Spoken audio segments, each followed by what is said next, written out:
Yeah, welcome to another episode of Simply Bitcoin Live, your number one source for the peaceful Bitcoin revolution with breaking news, culture, matic warfare. We will be your guide through the separation of money and state. And make no mistake, that's exactly what we are living through nowadays. Elizabeth Warren, the anti-Bitcoin senator, she's really like holding the flag. Like she is representing we always say this, right? It's not left versus right. It's not red versus blue. It's green versus orange. She is the figurehead of the Green Party, the Fiat Party, the party that wants to force you, the individual, to use a money that steals from you. So we're going to talk about a little bit about some of her talking points that she brought up recently, basically saying that Bitcoin mining is making your energy bill more expensive, your electricity bill more expensive. We're going to go through that, We're going to go through that. We're going to see if that's true. Then we're also going to focus on a pretty big committee today being held, specifically the House Financial Services Committee, which is now GOP controlled, is basically interviewing Gary Gensler. We have a clip from that, and we're also going to read you the letter, which kind of summarizes the things and topics that are being talked about. So there's some live clips that have been dropping on Twitter. Unfortunately, that's during the show, but we're going to try to cover it all. Also, during the culture segment, we brought some awesome guests on today from Bitcoin Bay Live Day Throw, which is very important, right? This is a separation of money and state. We have to be winning the hearts and minds of individuals. That's what it's all about. That's exactly what these gentlemen do. So they're part of Bitcoin Bay Live, and they do Bitcoin educational events. So very excited to talk about that during the culture segment. But before we start the show, I want to bring up my legendary co-host, always optimistic. How's the optimism level today, Opti? 1 through 10. We're going to go with 21.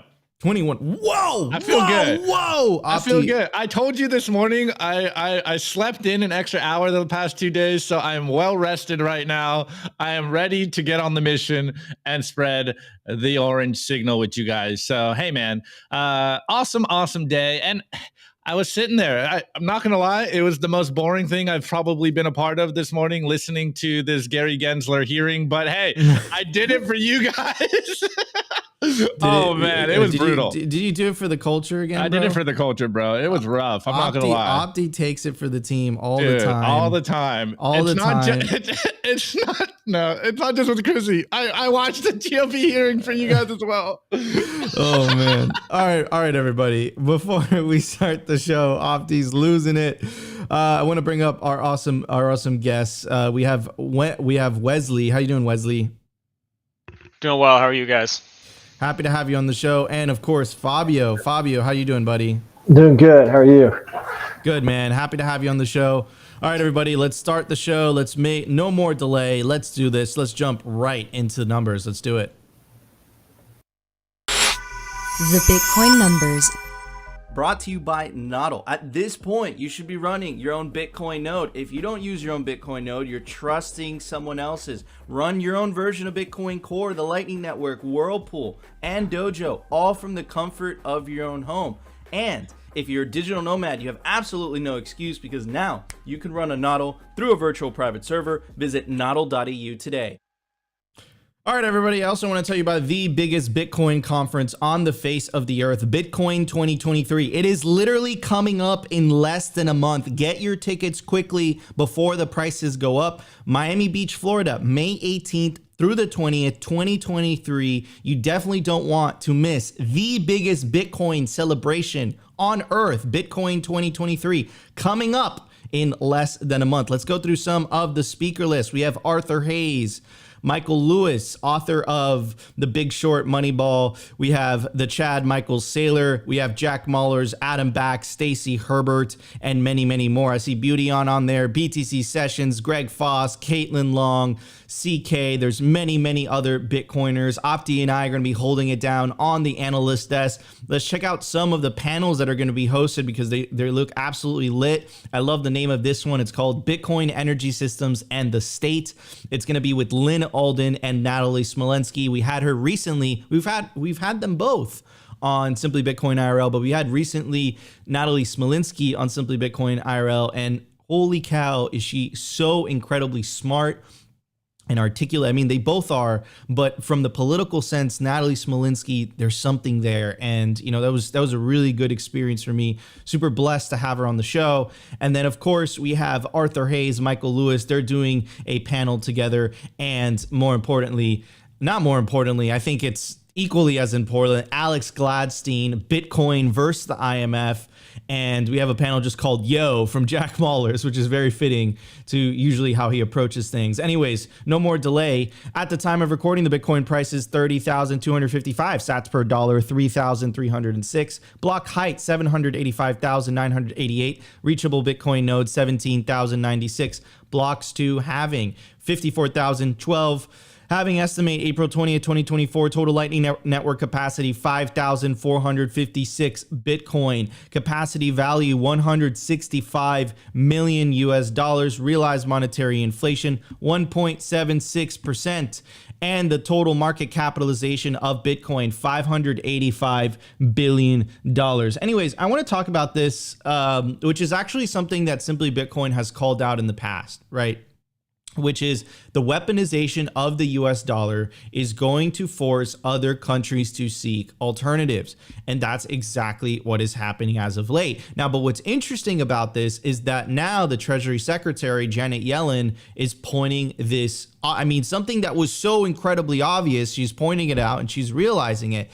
If a country has the privilege of being the world reserve currency, meaning most countries are using US dollars to transact, could you imagine being so, how do I put this nicely, so naive to think that you can use that privilege, you can weaponize that power for political means, and the process, people not choosing to opt out of the US dollar to seek an alternative. Like, it's just like wasting this privilege. And this is a privilege that Americans benefit tremendously because the US has this unique ability, like Europe kind of has it, Switzerland kind of has it as well, but it's specifically the US, where they could print this tremendous amount of money and not cause hyperinflation like Argentina, and politicians just squandered it because they weaponized it. They used that monopoly on money, that privilege, that having this awesome power of global reserve currency, and they weaponized it. They weaponized the money. But anyways, here are the interesting quotes from Janet Yellen herself. Quote, "There's a risk when we use financial sanctions that are linked to the role of the dollar, that over time it could undermine the hegemony of the dollar." Duh. But it's just funny that she's saying these comments when you have, press releases from the BRICS nations. You have Russia and China, Russia specifically saying, hey, we're going to use, the yuan as an alternative currency. Anyways, goes on to say, quote, "Of course, it does create a desire on the part of China, of Russia, of Iran to find an alternative, quote, but the dollar is used as a global currency for reasons that are not easy for other countries to find an alternative with the same properties. That was the case until Bitcoin came along," which leads me to the next thing that I want to talk about. Anyways, quote, "The robust U.S. capital markets and rule of law are, quote, are essential in a currency that is going to be used globally for transactions, quote, and we haven't seen any other country that has the basic financial infrastructure that would enable its currency to serve the world like this." That was until Bitcoin, which Bitcoin completely obsoletes these laws that are politically based, right? Now that you have rules without rulers, right? Now that you have a currency that does not care where you're from, what country you happen to be born in, you can use it. Russia could use it, Iran could use it, Venezuelans could use it. So it's like, it's just funny. It's like we weaponize the dollar. Now people are seeking alternatives. Oh man, this could be bad. Still, the US dollar is the only one that, it's the only country that is, the US dollar is the only currency that is best suited for these international transactions. That was until Bitcoin comes along, and make no mistake, people are noticing. This is a Bitcoin News tweet that led me to dig a little bit deeper into it. And basically it was a retweet by Lyn Alden. And Lyn Alden was talking about this person, Karel House. Let's take a look at what she had to say. There's a Lyn, or I think it's a Damas tweet or Noster. Yeah, it's a Noster. It's a Noster post by Lyn. She said, at a small Princeton event last week, among other panels and speeches, Karel House spoke about censoring Bitcoin. She's the former director of cybersecurity for the White House National Security Council. And prior to that was at FinCEN focusing on cryptocurrencies. And prior to that was in the military. Some of her main points. Energy-related regulation may push some hash rate outside the US, whereas she would rather see more of it in the US so that they could force miners to censor the network on the base layer. She also views international cooperation as a necessary component for successful censorship. She also wants stakers to be forced to censor their proof of stake networks. And that's the thing. They're already doing that. And that's the weakness of proof of stake. We already know that after Ethereum migrated to proof of stake, we know that the vast majority of Ethereum validators or stakers are actively already censoring for the Office of Foreign Asset Control. That's a whole different ball game for proof of work. And that sucks for this lady named Carol, because now Russia, which happens to be an opponent of the US politically at the moment, just became the second largest Bitcoin miner in the world, right? Which I think highlights the fact of the advantages of the proof of work system. Anyways, it goes on to say it's not just about telling miners not to mine certain transactions, but to not even build the top blocks that have non-compliant transactions so that those transactions don't get anywhere in the chain. So she's basically advocating for a fork, right? A 51% attack. In other words, her main concern is censoring states like North Korea from being able to participate in the network. Now, North Korea is an interesting red herring because North Korea was also the the justification that the Treasury used to sanction the open source software Tornado Cash, right? Which set a precedent. They were sanctioning for the first time in American history, sanctioning open source software, right? So I hope you guys are connecting the dots of where this is going. Anyways, it goes on to say the event was interesting because there was several very difficult perspectives. On one hand, there was Roya Mahmoub talking about using Bitcoin in Afghanistan, followed by Troy Cross, Craig Wormick, and Natalie Smolensky talking about the importance of Bitcoin from an ethical perspective. On the other hand, there was panels about Bored Apes and speeches about how to censor the networks, right? Very interesting how this all went about. But dude, I mean, look, I think this specifically highlights the importance of a proof of work system, of a decentralized system, which makes it incredibly difficult for people like Carol and other members of the administrative state. Some people call it the deep state, right? In their hopes to censor Bitcoin, to make Bitcoin an extension of the current exclusionary financial system that basically picks and chooses who's entitled to use money based on the place they happen to be born in, right? So it's just interesting how this is playing out. Make no mistake, you're again witnessing the separation of money and state. You have a front row seat to this. You're witnessing it firsthand. You're watching it, and you're watching the state fight back. It's like we have to control the money, because if we don't control the money, dangerous terrorism, KYC, AML, criminals, all this stuff. So I mean, look, it's just interesting. I don't think they'll be able to be successful with doing this to Bitcoin. But this is another reason why I think it's also a danger of having the hash rate located specifically only in one country. And in that one country, specifically in Texas, a huge portion of the global Bitcoin hash rate is located in Texas. We know that Marathon released which controls the Mara pool, basically released got major pushback from the community, and apparently they walked it back if you were to trust them. But they basically released an OFAC compliant Mara pool would be censoring transactions for the Office of Foreign Asset Control. But I mean, we all know that doesn't work. Like it doesn't work. Like unless they censor every single Bitcoin transaction, like unless they get every mining pool to cooperate, which I think is going to be greatly diminished when Stratum V2 also comes out as well. You're not going to be able to censor a transaction. What you're going to be able to do is you're going to be able to slow certain transactions from being added to the block. To the blockchain. But I mean, look, what's interesting though is I think she's aware of that. And her response was basically, hey, this is why we have to stop building on blocks that are, not OFAC compliant, not, sanctioned approved, which, would fork Bitcoin. right? Which is really interesting. So there would be a, OFAC compliant fork of Bitcoin, and then there would be the real Bitcoin, like this is so interesting how this is playing out, the game theory. And, we have proof of work in the comments. It says, good luck sanctioning open source software. Like, this is just so interesting, but this is what the sovereign individual was talking about heading into the information age. You're watching these old archaic institutions that have been used to having this monopoly on information, used to having this monopoly on money, and they want to be able to keep those monopolies, and they're just witnessing it just ever so slowly seeping through their hands, and they don't know what to do. They don't know how to stop the honey badger, but that doesn't mean that they're not going to try. Anyways, before I pass it on to Opti, I want to get Wesley's point of view. What's your take on all this, man? Specifically someone, in your case, being a Bitcoin educator. Yeah, I mean, it's kind of boiled down to, everyone's like, oh, what about this? What about that? I'm just like, come and unplug it. I have 3 nodes in 3 different buildings. I have Bitcoin miners in different locations. I'm putting nodes in people's houses. Like proof of work said, good luck censoring open source software. People don't see this kind of these storm clouds brewing still somehow. We all do. We're in this echo chamber together. But when you talk to normal people, and they don't even understand, like, oh wait, how do I get a Bitcoin? I'm like, well, you download an app on your phone, like everything else. It's okay.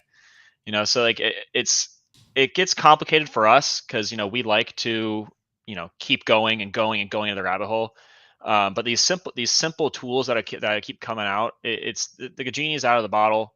I mean, they're gonna have to literally come to every single person's house. I mean, the best thing they could do is probably remove stuff from the app store. But even then, we have APKs. There's really not much for them to do. People are worried about the regulatory uncertainty because one of the things I get every now and then is, what if they make it illegal? And I'm like, I've watched you smoke weed for the past 5 years. Like it seems like you don't really care if things are illegal.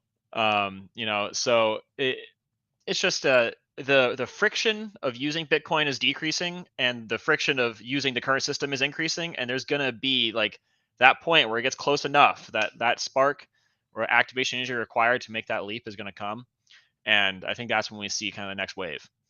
Yeah, 100%. And one of the things that I tweeted, before we started the show is the next cycle, right? The fiat propagandists, right? I love how Opti calls the Financial Times the fiat times. They're going to have a hard time covering and, spinning the narrative, because both Nayib Bukele on the nation state level and Michael Saylor on the public company level are going to be both vindicated at that point. It's basically going to be impossible to say that Bitcoin is not a viable alternative to fiat currencies. It's going to be so incredibly obvious for everybody. And I suspect other nation states and other public companies are going to follow suit and at least attempt to put Bitcoin on their balance sheet. Anyways, Fabio, what's your take on this? And then we'll move on to Opti. I mean, I think it's an interesting angle that they're taking, right? Because we've seen China that just outright banned it, and obviously that didn't work, and it just moved to a different country. So we've seen exactly what happens when they try to ban it. But I think inviting these big public miners in to then basically have regulatory capture over them is definitely something that it would shake up Bitcoin for the short term. But we all know long term that transactions will go through, miners will leave the network, but it would certainly put the public miners in a tough spot there, where they would have to start looking at alternatives on moving their operations to states that don't force this type of regulatory sanctions on it, or other countries altogether. So I definitely think it's an interesting angle that they're definitely going to try, right? Usually those politicians in charge, they like to announce what they're trying to do, several years in advance or even in months in advance. So this is coming down the pipeline, but it's something that you had mentioned with Stratum V2 and miners elsewhere, right? If these public miners decide to unplug, it's not a big deal, right? Difficulty 2 weeks later, just, ratchets down and we keep it moving. TikTok next block. Exactly, 100%. That's exactly what happened with China, right? Those miners relocated elsewhere. Anyways, Opti, we got 2-3 minutes in the segment. You want to chime in, brother? Yeah, I'll jump in quickly. What do we say all the time here on the show? You know, sanctions don't work; they just hurt people, and this is just the powers that be scrambling for control. And obviously, as Bitcoiners, we know that Bitcoin just routes around everything. So, on the one hand, what do we always say again? Like, you can't ban Bitcoin; you can only ban yourself from Bitcoin. But on a different note, I think it is very interesting, and this proves something that we've been saying on the show for a bit. And Nico summed it up in a perfect meme. It's like, do not underestimate your enemy. Obviously, government officials are not stupid, and they are actively seeking ways to control Bitcoin. And I think this is just something that we all have to at least keep in mind. I know as Bitcoiners, we say Bitcoin will win. Bitcoin routes around everyone. But I think it's naive of us Bitcoiners to just think that government officials are stupid and they aren't actively trying to figure out how to contain Bitcoin or, you know, put the cat back into the bag. But hey, we've seen this play out before in the past. You know, China tried to ban Bitcoin, didn't work. So I say it all the time. I'd love to see a politician or a government try to ban Bitcoin, because not only will it show us exactly what their intentions are, but it'll just kind of put a fire under all the Bitcoiners' asses, and we will mobilize and just continue to win. So, hey, what do we say? We are in the then they fight you stage. So I think it'd be naive for everyone to just kind of stick their head in the sand and be like, oh, they're stupid, they need to learn better. No, I am pretty sure there's some smart people that are trying to figure out ways to control this. Obviously, they're going to have a hard time doing that. But hey, it's something we got to be aware of. 100%. All right, everybody, let's get to the news. Let's do this. The Daily News. The Daily News is brought to you by Blockstream Jade, built by Bitcoiners for Bitcoiners. It's an open source hardware wallet for the cold storage of Bitcoin. Check out the brand new limited edition color, the transparent green Jade. Blockstream Jade houses a full color camera, allowing for fully air-gapped Bitcoin transactions, scan and display QR codes directly on the device, assign transactions, and verify addresses with ease. Use your Blockstream Jade with your favorite wallet software, such as Blockstream Green, Blue Wallet, Electrum, Sparrow. Get yourself a Blockstream Jade today and take self-custody of your Bitcoin.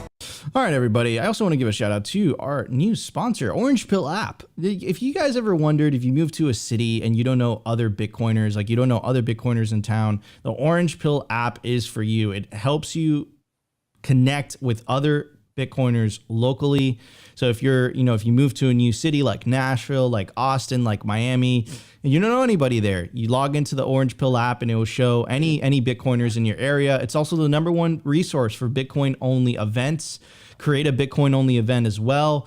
Find a Bitcoin only event near you and search it by location and date. If you're going to Miami, I'm sure your day will be full of amazing speakers and talks, but what are you doing at night? There's nothing worse than being in a city full of plebs, but you're in a hotel room watching TV. And the Orange Pill app is just for you, and it'll help solve that problem specifically. Anyways, moving on to what I wanted to talk about today, which is the House Financial Services Committee, led by Chairman Patrick McHenry, sent a letter to the Securities Exchange Commissioner Chair Gary Gensler. He's actually testifying right now in front of the committee, and a lot of Bitcoiners are pulling clips. But what's really interesting, and the one that I want to play you guys before I read you the letter, is where they asked him blatantly. They said, "Hey, Mr. Gensler or Chairman Gensler, what shitcoins are securities, and what is Bitcoin? Because you've gone out publicly to say only Bitcoin is a security. Could you admit that Ethereum is security?" And take a look at his response, but not only take a look at his response, take a look at his antics, his body language, and how uncomfortable this question made him feel. Anyways, let's check out the clip and then we'll read the letter below. I'm asking you, sitting in your chair now, to make an assessment under the laws as exist. Is Ether a commodity or a security? Without speaking to anyone. I know you've repeatedly said that you're not going to speak to one, except you've spoken to one, Bitcoin.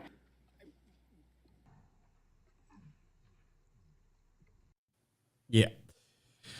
So just interesting how that works, right? Anyways, so let's kind of read this letter, and it kind of explains like what the reasoning was behind this committee. And also shout out to, that representative with that question and just basically catching Gary Gensler dead to rights. And he said, anyways, it says, we write regarding the SEC's approach to the digital asset ecosystem under your tenure. To date, the SEC has forced digital asset market participants into regulatory frameworks that are neither compatible with the underlying technology nor applicable because the firm's activities do not involve an offering of securities. Both approaches hamper the digital assets ecosystem ability to realize the unique benefits the new technologies offers, which harms consumers, investors, and the economy as a whole. Quote, as chair, you have acknowledged that digital asset trading platforms do not perfectly fit under existing laws and regulations. You have been outspoken in your push for digital asset trading platforms to come in and register under the National Securities Exchange framework, yet at the same time, you have failed to provide a path that allows digital asset trading platforms to register. As you know, many digital assets are developed for the purpose of being used within a developing system and are capable of being used in non-securities transactions and are meant to be consumed and used in the protocol for which it is designed. Existing regulations under the NSE framework do not contemplate those features. Quote, given an NSE can only list securities that have been offered in compliance with the securities law, the inability to register make the current NSE framework ill-suited for digital asset trading platforms. Moreover, the lack of clarity provided by the SEC as to what digital assets are considered securities also limits what an NSE can list. It is not clear whether NSE could list non-security assets, even if such assets were otherwise in compliance with the law. Without clear rules of the road, your push for firms to come in and register is a willful misrepresentation of the SEC's non-existent registration process. The only entity to blame for the lack of registrants is the SEC itself. The SEC could take this opportunity to work with Congress to ensure innovators and investors have the regulatory clarity and protections that they deserve. Quote, we look forward to continue our discussion on these critical issues. And now there's a couple things, like put the SEC aside, right? Why hasn't a Bitcoin ETF or a spot ETF been approved? That's a very good question. And it's interesting because the actions of the SEC are also kind of co-aligned with the strategy from the Biden administration to kind of hamper down the industry, to slow down the industry, to isolate the industry from the traditional financial system. So is that an incentive behind the SEC's recent moves? We know that for example, they approved futures. We know that futures have been used to manipulate the gold market for decades now, for years, right? And it's curious that they've approved futures, but they haven't approved a spot Bitcoin ETF. So it's just interesting. Are they working in conjunction with the administration to try to slow down the adoption of Bitcoin? What's going on here? And then in regards to the clear regulations, right? The clear strategies here, that has had real life consequences. It has forced a lot of shitcoin exchanges overseas. It has caused uncertainty in a lot. And for example, the Paxful CEO resigned today. One of the reasons was that he was spending a huge portion of his company's cash flow on just regulatory compliance, regulatory compliance alone. Right. So, it's clear. It's not, clean cut what is going on here, what the regulations are. And my suspicion, the reason as to why that is it benefits them for it being opaque. Right. It forces countries to go overseas. It just came out today that Brian Armstrong, CEO of Coinbase, was saying, hey, if the regulatory, situation continues to go down here in the U.S., we're just going to abandon the U.S. altogether and relocate overseas. Bittrex made that announcement recently as well, right? As Bitcoiners, obviously, we're not fans of these shitcoin casinos, right? But, after they get rid of the shitcoin casinos, what do you think they're going to do after? They're going to go and focus on Bitcoin companies, right? The Biden administration made it very, very clear that their vision for what the future of money and payments is stable coins, payment platforms, and central bank digital currencies. They do not mention mention Bitcoin in those reports whatsoever. And in the presidential economic quarterly report, they dedicated 20 entire pages to basically making the case as to why central bank digital currencies are necessary, why a state is necessary for a currency, and as to why, something like Bitcoin will never be seen as a currency, right? So I wonder if that has influenced a lot of Gary Gensler's decisions. Truthfully, honestly, with the wording of how he has described Bitcoin in a lot of his articles and how he said that Bitcoin is different from the rest, I truly believe that Gary Gensler might be a closeted Bitcoiner. But, I think that talk is cheap. Actions are what would actually cost something, and his actions, I would say he hasn't really, you couldn't make the argument that he has made good decisions, right? So let's see what the fallout of this committee is, what happens, what happens from here. But it's just interesting to see how this has played out so far. And the thing that just gets stuck in my mind is, he does say that Bitcoin is not a security, everything else is security. But when they ask him point blank on camera, he doesn't have the nerve to answer that question. He starts shaking a little bit. Like, you could tell, like, he was caught flat-footed there, right? Which I think is really, really, really interesting. Anyways, before I pass it on to our guest, Opti, I'm going to start with you first. What's your take on this, brother? What's going on here? Yeah, well, I'm glad you brought it up for the audio listeners. Gensler was literally shaking trying to answer that question, but he did later say, not in that back and forth that we showed in the video, he did later say that if there's a group of entrepreneurs in the middle that the public relies on to profit off of, it's a security. So he wouldn't answer directly that ETH was a security, but he basically answered it behind the scenes. What have I been saying for a minute? Like, I would not want to be holding a shitcoin right now. And obviously, we're not a fan of the government regulations and regulatory crackdowns, and we want to see Bitcoin win on a free market. But this is something that us Bitcoiners have been saying for a decade now, that this is why Bitcoin is superior, because it doesn't have a small group of people that basically pump the price up that you can crack down on. And if your shitcoin isn't decentralized, then why are you holding it long term? You're playing in the shitcoin casino, you're playing stupid games, and you will win stupid prizes. And I mean, like, we've been covering this on the show about ETH for a while. I'm glad that at least we have people asking the hard questions where it matters. But hey, as Bitcoiners, it is what it is, and we'll see what Gensler does in the future. I mean, I think, Nico, you kind of laid it out very, very good.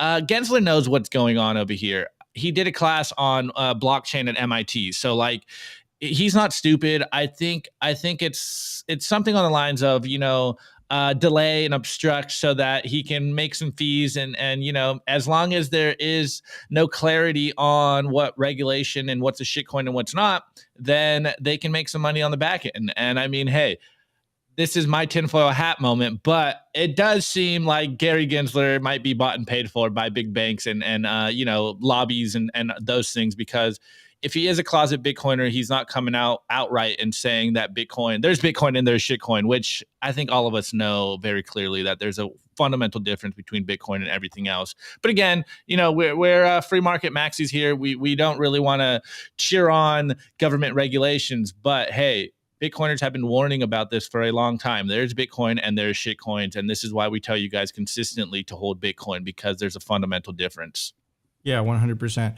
All right, I'm going to ask our guest, what's your take on what's going on, guys?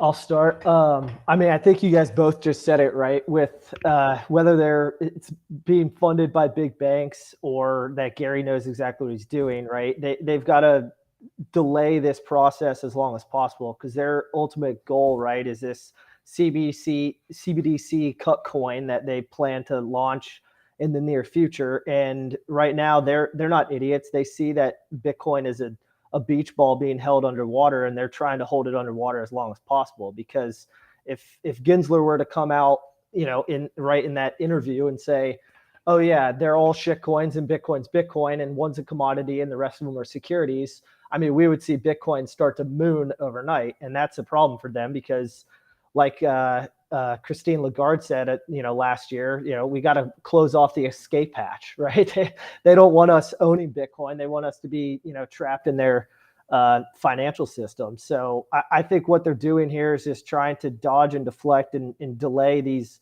decisions as long as they can. But ultimately, it's going to end up hurting their pockets too, because I mean, the banks, they want in on this, right? I mean, people want Bitcoin, they want to hold Bitcoin, but banks are going to do everything they can to try to, feed off their fee system. But unfortunately, I think Gary's going to keep delaying this response until it ultimately ends up being somebody else's decision, even though it probably should be his. Yeah, 100%. Pack your bags, boys and girls. We're going to the moon soon. We're going to the moon. We're going to the moon. All right. Has anyone? Wesley needs to jump in. There we go. Yeah. Hey. Yeah. I mean, just like we talked about, like the middleman's entrepreneur is making money in the middle. I mean, that's the big thing I've been using to explain to like normal people about why is this different than other cryptos. And basically, you can talk about anything. We're trying to. I mean, like crypto and Bitcoin and all this stuff was a direct attack on the global financial system. It's in the headline of the Genesis block. And we've seen over the past, decades, what happens to countries that try to stop using the dollar. So like if there's a head to get chopped off, like a company or, something like that, it's going to get chopped off. And there's not one for Bitcoin. People are like, oh, well, who controls Bitcoin? Who made it? And like it's good that we don't know. It's good that they can't be, be indicted and tossed in jail for writing an open source project like the Tornado Cash guy. ETH hate aside, a privacy, tool that was open sourced got this guy thrown in jail, and I don't think he's really still been charged. I mean, like we are definitely in the end and they fight us stage. Like what he said earlier, and we can't be resting on our laurels. Like the hodl mentality has kind of got to go. For the past 4 or 5 years, yes, that's the thing because we're going up and down, boys and girls. So just hang on. But now it's time we actually have to start deploying, our capital. Some people have lost a lot of money, in the past year, because if you bought at 6,000, it's tough. But for those of us who have been in here for a couple of years, we're probably sitting on some pretty good gains. We need to start deploying those. We need to start financing the things that we want. We need to start going to businesses and giving them Bitcoin. We need to be planting these seeds. HODL has got to go. It isn't going to get us through this. It's not. If you can HODL our way, if you have your DCA 5-second strike, and then Gary Gensler is seeing it, like, oh, this dude's got a Bitcoin and a half. Where is it, bud? It's all in one address because you didn't do any privacy stuff with it. I know you have it. We're hitting 60. We're hitting executive order 6102 type stuff. Where they're going to start seizing private Bitcoin holdings. I mean, they did it with gold in the 30s. Why wouldn't they do it again? Yeah, exactly. And I really do believe in, I think it's been talked about a lot, right? Which is this idea that, that they might try to pull a 6102 and not might, they might, especially if they're in a pickle, like, it was the Great Depression that basically caused so much people so much pain that basically enough of the population was just kind of like just enduring it so much that they were just like, you know what, fine, so be it, right? But now the difference though between Bitcoin though is that when you take Bitcoin into self-custody, it's a lot harder to seize, right? And that's the reality. But all the other reality is that a lot of people are still outsourcing that personal responsibility, the storage of their wealth, to custodians, to exchanges, to brokers, right? So you got to take Bitcoin into self-custody. I think that if enough people do that, specifically in the US that has a strong Second Amendment, right? It's gonna be very difficult for the men in suits to go door to door and say, hey, give me your Bitcoin. I think they were able to do that successfully with gold, because gold is the reality of gold is that it's extremely hard to, store large amounts because of its physical properties. It's extremely heavy. It's hard to transport because of that, right? So they outsourced a lot of that to banks, to these large vaults, of which the government was able to seize very, very easily, very, very successfully, So I think with Bitcoin, it's a little bit different because self-custody is a lot easier. But if you are going to take self-custody of your Bitcoin, You got to take self-custody of it properly. You can't write down your 12-word seed phrase that, basically has access, that gives you access to your generational worth, or your 24-word seed phrase. You can't write it down on paper. You got to write it down on steel. You got to put it on steel, and there's no better place to do it than the BitPlates Domino. They're designed to preserve Bitcoin wallet backup seed words and passphrases made from highly corrosion-resistant 316 marine-grade stainless steel, offering the ultimate protection against extremes of temperatures. Store your generational wealth on steel. And you can get 10% off any BitPlates products using the promo code SIMPLY. Visit bitplates.com today. Anyways, everybody, let's get to the culture. We have a lot to talk about. The Daily Culture. Brought to you by SwanBitcoin.com. Swan is the best way to build your Bitcoin stack with automated Bitcoin savings plans and instant purchases, serving clients of any size from $10 to $10 million. We love Swan because they incentivize self-custody and dollar cost averaging. What are you waiting for? Visit SwanBitcoin.com today. All right, guys, I also want to tell you about Swan's new offer. There you go. Thanks, Opti. Bitcoin is generational wealth, and you can secure your bright orange future with the Swan IRA. Real Bitcoin, no taxes. Swan offers both traditional and Roth options to best fit your needs. Create your IRA and start adding Bitcoin in less than 1 minute. Transfers and rollovers are available. Swan's Bitcoin experts will get you set up with no transfer fees and no minimum balance requirements. This is real Bitcoin, non-ETF or other derivative. Get the real thing and get it at Swan. Go to swan.com/IRA for more details. And of course, if you have any doubts, concerns, questions, you could always send me a Twitter DM, and I'll be happy to put you in a private chat with someone at Swan that'll be able to answer any questions you might have on the Swan IRA. Anyways, Opti, it's all yours. What are we going to talk about today, brother? Well, we're going to talk about our boys' project here. So you guys are Bitcoiners down in Tampa, and you guys showed me this website, bitcoinbay.live. So what is your guys' project? What is Bitcoin Bay? What are you guys trying to do? What are your goals down there in Florida? Anyone, whoever wants to take it. I'll let Wes start. All right. Yeah. Well, I also see I kind of upset a little bit of the comment section. Tells me about the hodl. Replace your coin, plebs. Just spend and replace. But our goal here is education. So we're starting that with our business workshop this Sunday. We're creating a business network that we can have a trusted network of people where we can spend our Bitcoin, and we make sure they're not just going to sell it for dollars immediately. Because if you're just going to flip my coin for cash, I'll just hand you my cash. Like, I'll save you the step. But we're really trying to build that circular economy here, and it all comes down to education. So this is our first big step.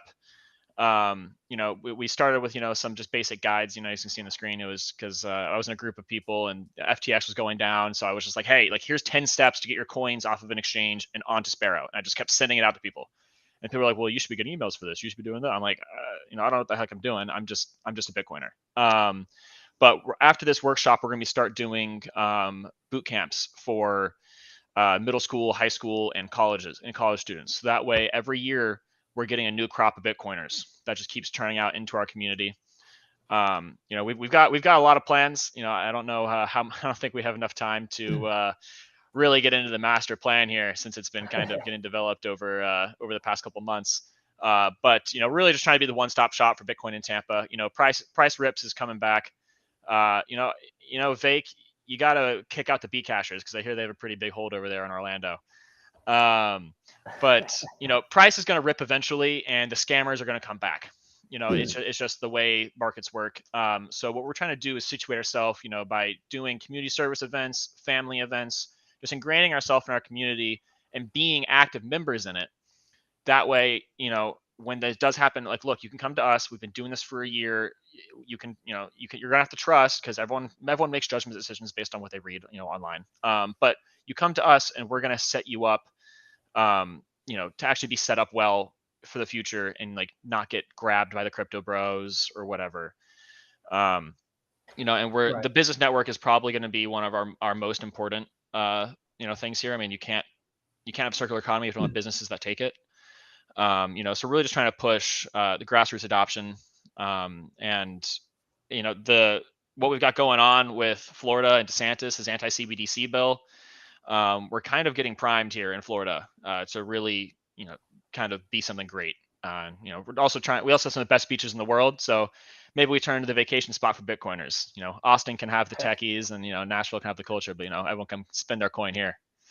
Yeah, Nico brought up Nashville, Austin, and then his third city was Miami. And I cringed at the thought of that because that's shitcoin capital of the world, right? Like we're trying to build out a circular, like what Wes was saying, right? A Bitcoin economy here in Tampa, right? We've got beautiful water, we've got beautiful beaches, beautiful women. I mean, it's the best place on earth right now. And I think we need Bitcoiners here. And that's really what our goal is, right? We're trying to reach out to, we know Bitcoiners live in this area, but every time they come to our meetup, they're like, oh, I've lived here for a year. It's like, well, okay, thanks for finally coming by. But that just tells us that we've got more work to do when it comes to outreach and, ads and content and things like that. So that's what our first event here on Sunday is trying to, build out grassroots movement. And to Wes's point, if we want to ultimately be, a vacation spot for Bitcoiners, if you will, they're going to want to come down here and spend their coin, locally at hotels, at bars, at, anything that they need. And then we as a community here that ends up staying, we're not just vacationers. We need dentists and doctors and mechanics and, all these integral parts of the community to also accept Bitcoin and not just accept it and then sell it, but accept it and understand, what it is and how to hold it and how to use it and why it's such a powerful tool for a community here. So that's really our movement. But yeah, it starts all with education, trying to get people, trying to have a localized group and a website with guides and a team around us and, some supporters that can help people get on their feet when it comes to learning about this stuff, because it's not easy. How's been the response that you've received since you started this initiative? Like what do the people in Tampa think about Bitcoin? Well, the normal people are normies still, but the past, we started January last year. Price was near all-time highs, freaking gas was near all-time highs, so everyone was coming. Price tanked, we lost a lot of people, but we've been really building out a solid group since then. And especially this year, we've really just like shifted to second gear. Just people that have been coming into our meetups, they really know their stuff. And they're active in the industries. So we've got miners, energy consultants, podcasters, all sorts, like people who work for Duke Energy. We've got people that are around and know what they're doing and are ready to act, and are sick of just sitting around and hodling. I can see that the chat is still not liking it, but not Bitcoiner if you don't spend your Bitcoin. Sorry. Fabio. Yeah, I think the response has been good. I know, it's been about a year, a little bit over a year since we really started kicking this into high gear. But yeah, we're starting to bring in individuals of all different walks of life that are ready to act, right? People are, these sanctions are going to keep coming down the pipeline, and these, Gary Gensler, security versus commodity, like all that stuff is just going to continue to happen. But let's let it happen in the background. Let it be noise. Let's actually move our feet and build out grassroots movements, not just, in Tampa. I'm a little biased. I think it's amazing, but, all over the place. You starting any small town or big city that you got, and just outreach and find other Bitcoiners that are like-minded, because, people are out there and they want to have action, but, people are human. So sometimes they need to be kind of kicked into gear. Yeah, man. All right. Another question before Nico jumps in. Is this meetup like always educational, or is it just like hangouts? Like what's the vibe here? Well, it's funny you say that, because this Thursday, it's every Thursday. Every 2 weeks we do what we have Bit Devs, where we dive kind of more into the technical. Well, I guess every 2 weeks we have more of a Bit Devs or a workshop where we dive into the technical, or we help people. They can bring their computers, they can bring cold cards, and we'll help them set it up. We'll teach them how to, whirlpool their coin. We'll teach them how to set up lightning nodes. It's really hands-on experience. And then every Thursday in between those events, we just host Bitcoin socials where we just get together at a bar and talk shop. But this Thursday randomly falls on 420, so we decided to have a little fun, and we're gonna be hosting our first lit devs, and we're gonna be talking about some of those far out futuristic ideas of what's possible on a Bitcoin standard, and kind of getting people's minds racing in that side of things. So we like to have fun with it. Yeah, so I'm just gonna mention one thing because you mentioned Miami, bro. I'm Miami local. I was raised here. We are slowly taking over Miami with the Swan Salon, which we throw monthly, and we just opened the Miami version of Bitcoin Park. Shout out to Adele and Rod for the inspiration.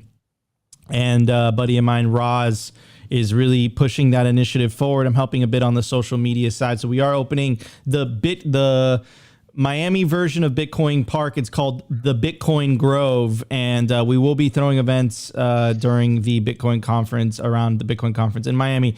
But I do agree with Fabio. Miami definitely went down the shitcoin path, but we are slowly taking back the city from the shitcoiners. But this is what we're talking about, the peaceful revolution, guys. It's a fight on all fronts, right? So in your city, you got to hold it down. Obviously, these two fellas are holding it down in Tampa. You guys are absolutely fucking crushing it there, So I'm doing my small part in Miami.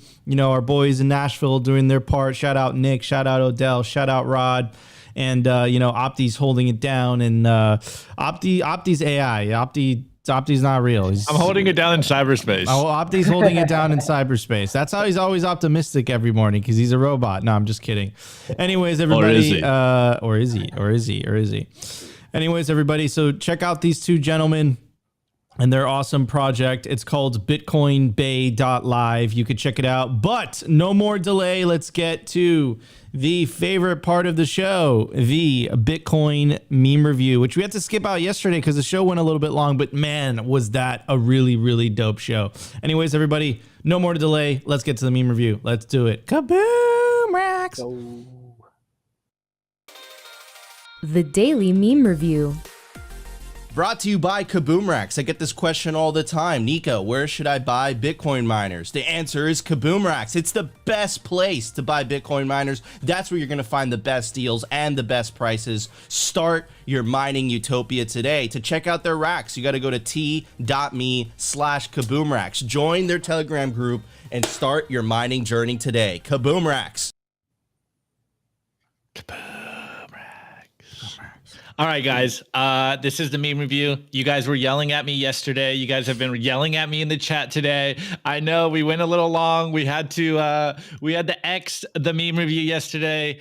Sorry, guys, but hey, when we give you guys the signal, sometimes the meme review falls off. Anyways, as we tell you guys every single day, well, almost every single day. Tweets are the bullets, memes are the artillery. We are in an information war, guys. So you need to spread the signal. You need to put truth in art, get the calls of actions out there so that people know that there is an option and that they can opt out of the madness and that they should be saving in Bitcoin. Anyways, this first meme, shouts out to @church_hodl, and he's a play on the Drake meme, on the Hotline Bling meme. And he goes, Drake, no. And it's the New York Times, a self-sovereign money that encourages more efficient energy production. Nope, New York Times doesn't like that. But what do they do like? What does New York Times like? Cutting down trees for a newspaper in the year 2023. And what they do? What's going on, New York Times? And they're referencing this Twitter account, the Stop the Press at New York Times is up. It's been going viral. Shout out to Walker, bro. Shout out to Walker. Is he the one behind that? I'm pretty sure he was the one. Oh my God. They made it on Zero Hedge this morning. They're killing it. Yeah. Okay. This next one is by @Bitcoin_is_. And again, we are dunking on the New York Times because Pierre Rochard is just absolutely ratioing everyone on Twitter. And, this is a quote tweet on a Pierre tweet, but this is the Spider-Man meme where he goes, it's got Pierre's head on top and he goes, I'm something of a zero carbon expert myself. And it's got Pierre smiling on top of the Spider-Man meme. Anyway, this next one is by BTC Sessions. And again, it's another play on the Superman sweating 2 buttons meme. But instead of this one, we got some kind of Wojak emperor here that is pressing a button, and on the one side it is Unicoin, and on the other side it is Bitcoin. The choice is obvious, but the Wojak emperor obviously is having a hard time figuring out whether they should put you into a CBDC slavery system or give you freedom with Bitcoin. Obviously, what do we say? It's Bitcoin or slavery. So the choice is very easy for you guys out there. This next meme is by Tor Demeester, and he goes, crypto takes, Bitcoin gives, crypto dies, Bitcoin lives. Oof. And we got the Bitcoin Zen moment here of someone meditating in full Zen, hodling their coin, spreading their Bitcoin to people that they know and trust and love their products, because using your Bitcoin is still love and hodling your Bitcoin is still using. Anyways, the next meme is by @Ropium, and we got this meme. I forget what movie this is, but it's a good movie. And obviously, Robe's going to give me shit because I don't remember anything from pop culture anymore. It's only Bitcoin. And he goes, there's no crying in baseball. And we got, I'm pretty sure this. Bitcoin. It's only Bitcoin. I'm pretty sure this is a Tom Hanks. I forget. It's about the girls' baseball league. It's a good movie. You guys have probably seen it. And it goes, Tom Hanks as a coach, me explaining there are no bailouts in capitalism. And then it's the girl crying, the fake capitalists wanting the bailout. And this next one, I was going to put this one on yesterday's show because we had Jordan from Thank God for Bitcoin on the show. But hey, it's pretty fitting anyways. And this is by @CryptoMayorEd. Interesting name. He still has crypto. When Bitcoin mayored. And he goes, thank God for BTC. Keep sharing the good news. And we got a prayer here. It goes, dear God, there's tyrannical evil trying to take over the world right now. Is there anything you can do to stop it? God, yes, I gave you bravery and Bitcoin. Absolutely love it. Okay, this next one. Shouts out to 21JCLP. He tagged me in this in the morning. And I thought it was fitting. And he goes, remember, it's never too late to see the light and get on the mission. #Bitcoin only. And we got this girl right here. And she goes, crypto ruined my life. And we got a Bitcoin over here. He says, I was once a shitcoiner.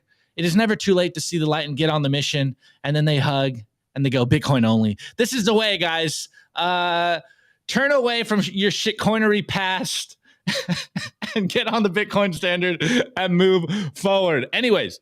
Guys, drop your meme review score in the chat as we cover ours live, and we will give you our meme review scores and read yours live.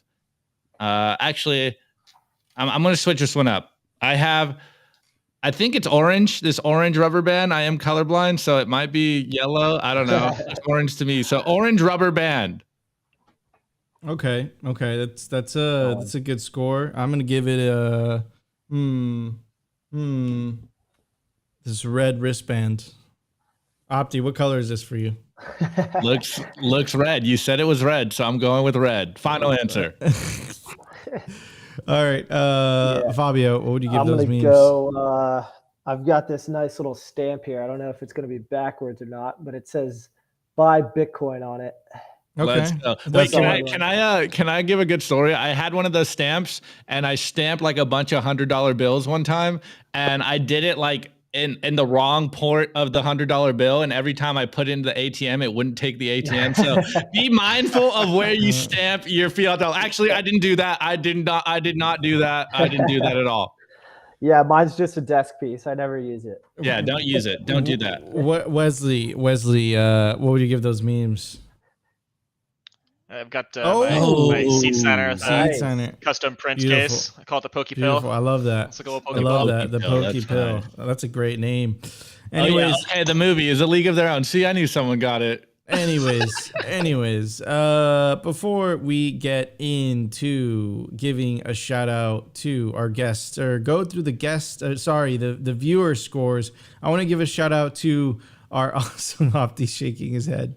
I want to give a shout out to our clothing sponsor. Opti and I wear the merch every single day. I'm wearing the Simply Bitcoin camo merch. Opti's wearing it's just Bitcoin merch from Represent LTD. They're dropping. Dude, this is all sold out. Limited edition. It's all limited edition, bro. That's why I bought like 10 camo hoodies, like right off the rip. Guys. Yeah, Nico took them all. Guys, they will be dropping a new Simply Bitcoin merch drop soon. Stay tuned. And for the ladies, there will be some design for the ladies as well. Stay tuned. It will be coming soon. But in the meantime, check out all their other really cool merch. RepresentLTD.com. Promo code Simply-Bitcoin, 10% off anything on the store. Anyways, bring back our guest in and we shall start going through the meme scores. But first, I have to play the music.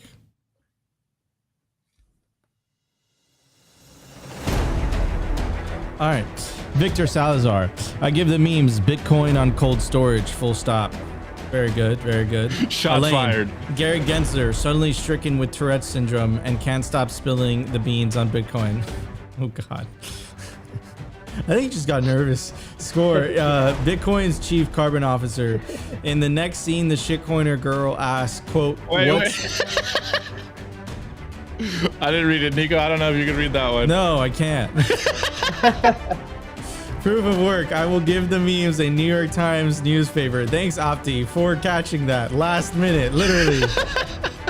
Any more meme scores? Not yet. But we do have a good comment from Bake here. He says Opti is a major Madonna fan. I'm going to take that as a score. I can confirm. What's the song? I'm a material girl living in a material world. Yeah, exactly. Oh wait, we do have a few more. We got two, and then let's roll it out, Nico. Okay, I give those memes one Liz Warren campaign contribution dinner plate. And one more, Cedor IO. I rate the meme reviews. Spend and replace your Bitcoin worthy. Wait, this one's good. Wait, okay. Read this one. BFBH. I give the memes Blue Wallet, Sparrow Wallet, Jade, Seed Signer, Cold Card, Moon. Okay, now we're out of time. Guys, thank you so much for tuning in to another episode of Simply Bitcoin Live. We were super happy to have all you guys join us today. I want to give a very special shout out to our friends over at Bitcoin Bay. Thank you guys so much for joining us today. Why don't you tell everybody where they could find you online and what you're working on these days? Anything exciting? Yeah, no, I appreciate you having us on here, and letting me troll your audience a little bit. I clearly struck a chord there. But you can find us on Twitter at Bitcoin Bay TPA. You got our website right there. We're really excited for this business workshop. It's just the start of what we're trying to do here. I mean, this is my home. This is Fabio's home, so we're not going anywhere. We're just gonna keep building. So we're just getting started here. So appreciate. Well, I appreciate you guys joining us today on Simply Bitcoin Live. Happy to have you guys on again in the future. Fabio, thank you so much. Appreciate it. Thanks, all right, guys, thank you for joining us. Guys, thank you so much for tuning into another episode of Simply Bitcoin Live. We really appreciate it. Shout out to all our amazing sponsors that help us keep us on the air. And of course, you, the audience, thank you so much for your support. It's always greatly appreciated. We would not be here without you. If you enjoyed the show, you know what to do. Smash that like button. Consider subscribing if you feel like we really provided you value. But the number one thing you could do to help support this show and all Bitcoin content is share it. Share it. Help spread the peaceful orange Bitcoin revolution. And remember, if enough people take self-custody, we will win, and there's nothing they could do about it. If you want to go to the after party, we're hosting a Spaces until 2 p.m. Eastern Standard Time with our friends over at Swan.com. Best place to build your Bitcoin stack, built by Bitcoiners for Bitcoiners. Shout out to the best producer in the game, producer Jacob. He'll be holding it down with Opti. I'll be in there as well, I think. But anyways, guys, love you all, and we'll see you tomorrow, 12:15 p.m. Eastern Standard Time for another episode of Simply Bitcoin Live. And also check out Simply Bitcoin TTO, an episode dropping hot tonight. I think it's either at 5 or 6 p.m. Anyways, guys, see you on the next one.